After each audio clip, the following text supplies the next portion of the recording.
يا من صليت بكل الأنبياء، يا من في قلبك رحمة للناس.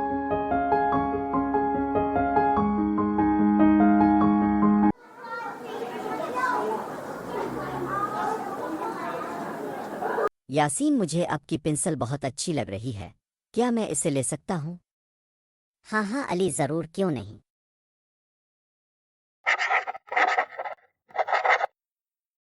ٹھیک ہے یار علی، ابھی آف ٹائم ہے، پلیز مجھے میری پنسل واپس کر دو۔ وہ پنسل میرے پاس نہیں ہے۔ اس کا مطلب ہے کہ اس نے میری پنسل لے لی ہے۔ علی کلاس ٹائم کے بعد کھیل کے میدان میں مجھ سے ملیں۔ ٹھیک ہے ٹیچر۔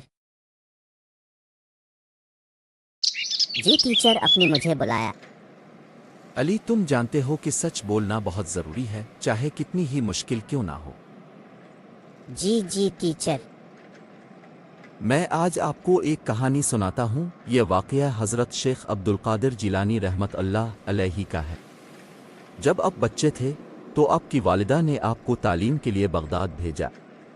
سفر کے دوران آپ کی والدہ نے آپ کو 40 دینار دیے اور کہا کہ ہمیشہ سچ بولنا۔ راستے میں قافلے پر ڈاکوؤں نے حملہ کیا۔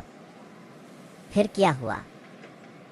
جب ڈاکوؤں نے حضرت شیخ عبد القادر جیلانی رحمت اللہ علیہ سے پوچھا کہ کیا آپ کے پاس کوئی مال ہے، تو اپنے سچ بولتے ہوئے بتایا کہ آپ کے پاس 40 دینار ہے۔ ڈاکو حیران رہ گئے اور پوچھا کہ آپ نے کیوں سچ بولا؟ آپ نے جواب دیا کہ میری والدہ نے مجھے کبھی جھوٹ نہ بولنے کی تعلیم دی ہے۔ اس واقعے نے ڈاکوؤں کے دلوں پر اثر کیا اور وہ توبہ کر کے سیدھے راستے پر آ گئے۔ ٹیچر، مجھ سے بھی غلطی ہوئی ہے کہ میں نے یاسین سے جھوٹ بولا کہ میرے پاس اس کی پنسل نہیں ہے۔ میں جانتا ہوں، اس لیے میں نے آپ کو یہ کہانی سنائی۔ مجھے بھی سچ بولنا چاہیے تھا۔ میں کل اپنے دوست سے معافی مانگوں گا اور اسے پین واپس کروں گا۔ بہت اچھا علی، اب گھر جاؤ، دیر ہو رہی ہے۔ اللہ حافظ ٹیچر۔